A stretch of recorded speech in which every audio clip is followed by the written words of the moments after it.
नमस्कार दोस्तों, स्वागत है आपका हमारे चैनल में। दोस्तों, इस वीडियो के अंदर अभी हम लोग साइंस यानी विज्ञान इससे रिलेटेड इम्पोर्टेंट 40 क्वेश्चन देखने वाले हैं और ये सारे ही क्वेश्चन जो है आने वाले एग्जाम्स के लिए काफ़ी इम्पोर्टेंट है। तो आप इन एक एक क्वेश्चन को रट लीजिए। उससे पहले चैनल पर आया तो चैनल को सब्सक्राइब कर जो पास वाली घंटी का निशान है उसे भी ऑन कर दें, ठीक है दोस्तों। यदि आपको इनमें से किसी क्वेश्चन का आंसर पता है तो आप अपना आंसर जो है कमेंट बॉक्स में लगा सकते हैं, ठीक है।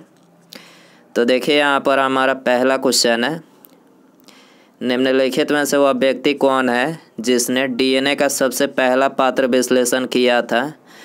तो देखिए करेक्ट आंसर ऑप्शन ए हो जाएगा आर्थर कार्नबर्ग, ठीक है। इन्होंने डीएनए का सबसे पहला पात्र विश्लेषण किया था। इसके अलावा यदि हम बात करें हरगोबिंद खुराना की तो देखिए इन्होंने प्रयोगशाला में सर्वप्रथम डीएनए का संश्लेषण किया था, ठीक है। और वाटसन और क्रिक की बात करें तो इन्होंने डीएनए की द्विकुंडलित संरचना मॉडल का जो है प्रतिपादन किया था, ठीक है। आपको याद रखना है। क्वेश्चन नंबर 2 है, निम्नलिखित में से किसकी उपस्थिति के कारण किसी पादप कोशिका और पशु कोशिका में अंतर पाया जाता है।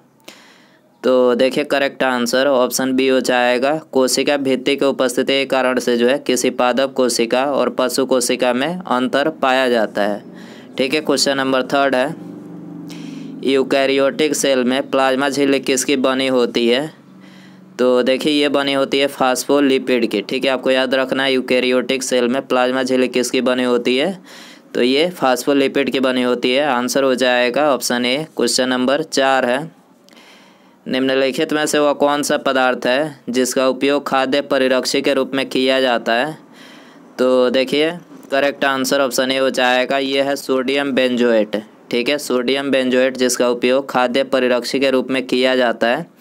इसके अलावा सोडियम बेंजोएट का रासायनिक सूत्र पूछा जाए तो देखिए इसका जो रासायनिक सूत्र होता है वो होता है C7H5NaO2, ठीक है। C7H5NaO2 जो है इसका रासायनिक सूत्र होता है। क्वेश्चन नंबर 5 है, सेलुलोज निम्नलिखित में से किसका मुख्य घटक है। तो देखिए सेलुलोज ये कोशिका भित्ति का मुख्य घटक है। करेक्ट आंसर ऑप्शन ए हो जाएगा। क्वेश्चन नंबर 6 है, न्यूक्लियस के बाहर डीएनए निम्नलिखित में से कहाँ से प्राप्त होता है।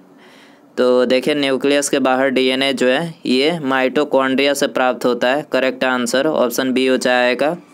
क्वेश्चन नंबर 7 है, निम्नलिखित में से किस एक जीव में पसलियों की संख्या सबसे अधिक होती है। तो देखिए करेक्ट आंसर ऑप्शन बी हो जाएगा सांप में, ठीक है। सांप में जो पसलियों की संख्या होती है तो ये सबसे ज़्यादा होती है, आपको याद रखना है। क्वेश्चन नंबर 8 है, पौधे में जाइलम ऊतक निम्नलिखित में से किस पदार्थ का संवहन करता है। तो देखिए पौधे में जाइलम ऊतक जो है ये खाद्य पदार्थ का जो है संवहन करता है, ठीक है। इसके अलावा फ्लोएम की बात करें तो देखिए फ्लोएम जो होता है तो ये जल का संवहन करता है, ठीक है, पौधों में। और जाइलम जो है ये खाद्य पदार्थों का संवहन करता है। आंसर हो जाएगा ऑप्शन बी। क्वेश्चन नंबर 9 है, निम्नलिखित में से किस ऊतक के नाखून, खुर और सींग बने होते हैं। तो देखिए नाखून, खुर और सींग जो बने होते हैं तो ये बने होते हैं कीरेटिन ऊतक के, ठीक है। आपको याद रखना है। आंसर हो जाएगा सी। क्वेश्चन नंबर 10 है, सूत्रकणिका यानी माइटोकॉन्ड्रिया निम्नलिखित में से किसका केंद्र होती है। तो देखिए माइटोकॉन्ड्रिया जो होती है तो ये कोशिकीय श्वसन का केंद्र होती है, ठीक है। करेक्ट आंसर ऑप्शन डी हो जाएगा। क्वेश्चन नंबर 11 है, निम्नलिखित में से किसे सेल का पावर प्लांट भी कहा जाता है। तो देखिए करेक्ट आंसर ऑप्शन बी हो जाएगा, माइटोकॉन्ड्रिया को जो है ये सेल का पावर प्लांट भी कहा जाता है। क्वेश्चन नंबर 12 है, गाजर का लाल रंग किसकी मौजूदगी के कारण होता है। तो देखिए गाजर का जो लाल रंग होता है तो ये होता है कैरोटीन के उपस्थिति के कारण। आंसर हो जाएगा ऑप्शन ए। इसके अलावा यदि हम बात करें गाजर जो होता है तो ये विटामिन ए का जो है प्रमुख स्रोत होता है, ठीक है। आपको याद रखना है, जो कि आँखों के लिए उपयोगी होता है, ठीक है। क्वेश्चन नंबर 13 है, निम्नलिखित में से कौन सी कोशिकाओं को आत्मघाती बैग कहा जाता है। तो देखिए करेक्ट आंसर ऑप्शन ए हो जाएगा लाइसोसोम्स को, ठीक है। लाइसोसोम्स को जो है ये आत्मघाती बैग कहा जाता है। क्वेश्चन नंबर 14 है, निम्नलिखित में से कौन सा कोशिकीय अंगक कोशिका श्वसन के लिए उत्तरदायी होता है? तो देखिए करेक्ट आंसर ऑप्शन बी हो जाएगा सूत्रकणिका जो होता है, तो ये कोशिकीय अंगक मतलब कोशिकीय श्वसन के लिए जो है उत्तरदायी होता है। क्वेश्चन नंबर 15 है, निम्नलिखित में से किसको कोशिका का पावर हाउस कहा जाता है? तो देखिए ये तो बता ही चुके हैं कि कोशिका का पावर हाउस सूत्रकणिका यानी माइटोकॉन्ड्रिया को कहा जाता है। ठीक है, आंसर हो जाएगा ऑप्शन बी। क्वेश्चन नंबर 16 है, निम्नलिखित में से किसकी उपस्थिति के कारण गिरगिट रंग बदलता है? तो देखिए करेक्ट आंसर ऑप्शन बी हो जाएगा वर्णक लवक की उपस्थिति के कारण से जो है गिरगिट रंग बदलता है। क्वेश्चन नंबर 17 है, गर्भवती स्त्रियों में प्रायः किस पदार्थ की कमी हो जाती है? तो देखिए करेक्ट आंसर ऑप्शन सी हो जाएगा कैल्शियम और आयरन की। ठीक है, गर्भवती जो स्त्रियां होती हैं उनमें प्रायः कैल्शियम और आयरन की जो है कमी हो जाती है। क्वेश्चन नंबर 18 है, निम्नलिखित में से कौन सा द्रव्य त्वचा की परत को जल के लिए अभेद्य बनाता है? तो देखिए करेक्ट आंसर ऑप्शन सी हो जाएगा केराटिन। ठीक है, केराटिन जो होता है तो ये त्वचा की परत को जल के लिए जो है अभेद्य बनाता है। क्वेश्चन नंबर 19 है, मकड़ी का जाल किससे बना होता है? देखिए ये वेरी इंपॉर्टेंट क्वेश्चन है। दोस्तों वीडियो पसंद आ रहा है तो प्लीज़ वीडियो को लाइक शेयर और चैनल पर आया तो चैनल को सब्सक्राइब करके बेल आइकन जरूर सेंड कर दें। ठीक है, तो देखिए मकड़ी का जो जाल बना होता है तो ये प्रोटीन का बना होता है। ठीक है, आंसर हो जाएगा ऑप्शन बी। क्वेश्चन नंबर 20 है, निम्नलिखित में से किसका संश्लेषण यकृत द्वारा किया जा सकता है? तो देखिए करेक्ट आंसर ऑप्शन ए हो जाएगा विटामिन ए का संश्लेषण जो है यकृत के द्वारा किया जा सकता है। ठीक है, क्वेश्चन नंबर 21 है, कोशिकाओं के अध्ययन से संबंधित जैविकी विज्ञान की शाखा निम्नलिखित में से क्या कहलाती है?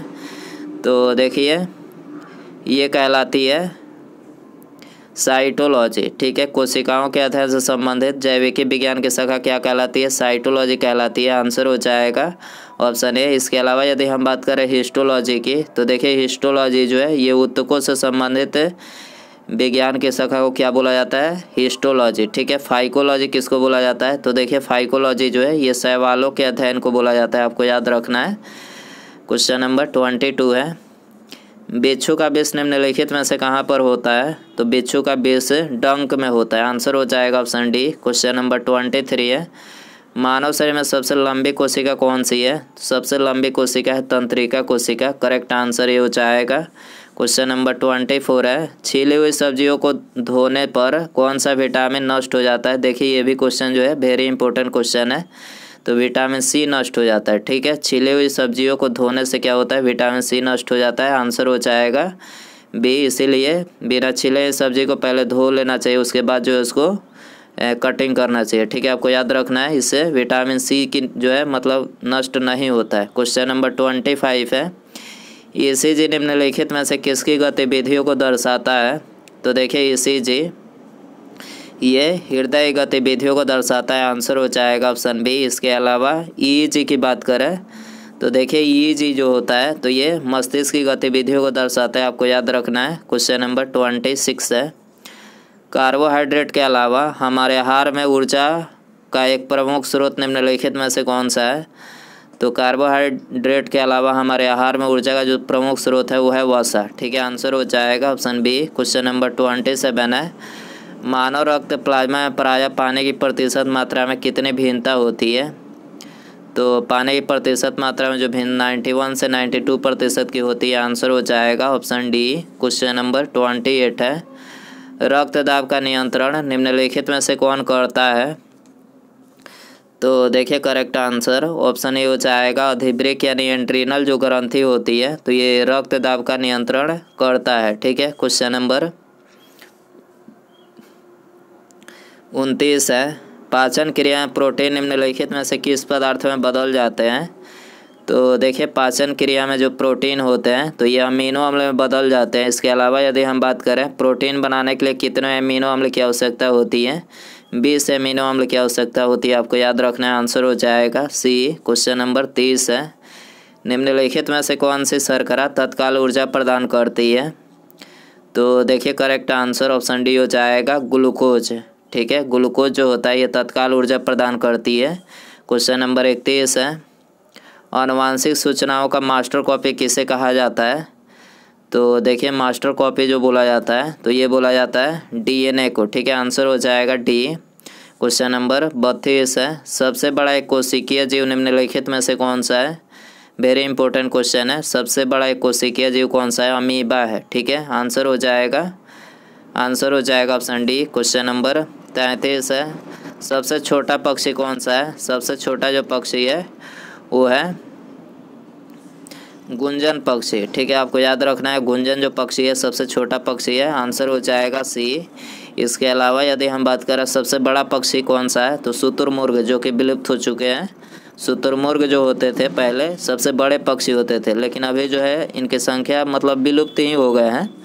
क्वेश्चन नंबर 34 है, हृदय की एक धड़कन में लगभग कितना समय लगता है? तो देखिए हृदय की एक धड़कन में जो है लगभग 0.5 सेकंड का समय लगता है, ठीक है। और 1 मिनट में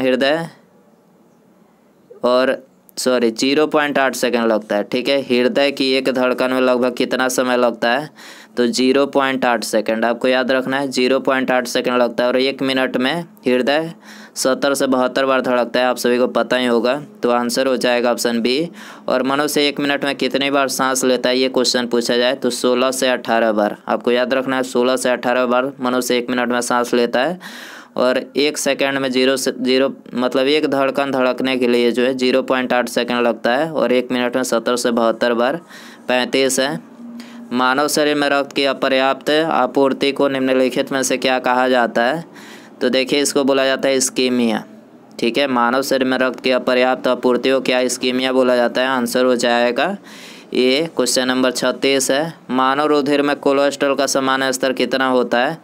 तो कोलेस्ट्रॉल का जो सामान्य स्तर होता है तो ये 180 से 200 mg/% में होता है, ठीक है। आंसर हो जाएगा डी। क्वेश्चन नंबर 37 है, मानव शरीर में सबसे बड़ी अंतःस्रावी ग्रंथि कौन सी है? तो सबसे बड़ी जो अंतःस्रावी ग्रंथि है वो है O2 यानी थायराइड, ठीक है। O2 यानी थायराइड है जो कि गले में पाई जाती है, आपको याद रखना है। क्वेश्चन नंबर 38 है, मानव शरीर के किन कोशिकाओं में सबसे कम पुनर्योजना शक्ति होती है? तो सबसे कम जो पुनर्योजना शक्ति होती है तो ये मस्तिष्क कोशिकाओं में होती है। आंसर हो जाएगा ऑप्शन ए। क्वेश्चन नंबर 39 है, मानव के कुल रक्त आयतन में प्लाज्मा का प्रतिशत कितना होता है? देखिए ये भी वेरी इंपॉर्टेंट क्वेश्चन है। तो प्लाज्मा का जो प्रतिशत होता है 55 से 60% होता है, ठीक है। तो यहाँ पर ऑप्शन सी करेक्ट हो जाएगा 55, ठीक है। उसके बाद यहाँ पर हमारा अगला क्वेश्चन है, निर्जलीकरण के दौरान आमतौर पर शरीर में किस पदार्थ की हानि होती है? तो निर्जलीकरण के दौरान शरीर में सोडियम क्लोराइड पदार्थ की जो है हानि होती है। आंसर हो जाएगा ऑप्शन बी। तो दोस्तों ये था साइंस में बायोलॉजी के ज़्यादातर इसमें क्वेश्चन थे। तो साइंस के इंपॉर्टेंट 40 क्वेश्चन। आई होप कि वीडियो पसंद आया रहेगा, ठीक है। पसंद आया तो वीडियो को लाइक शेयर और चैनल पर आया तो चैनल को सब्सक्राइब करके बेल आइकन जरूर सेंड करें, लाइक ज़रूर कीजिएगा, ठीक है। मिलते हैं अगले वीडियो में। नमस्कार, जय हिंद, जय भारत।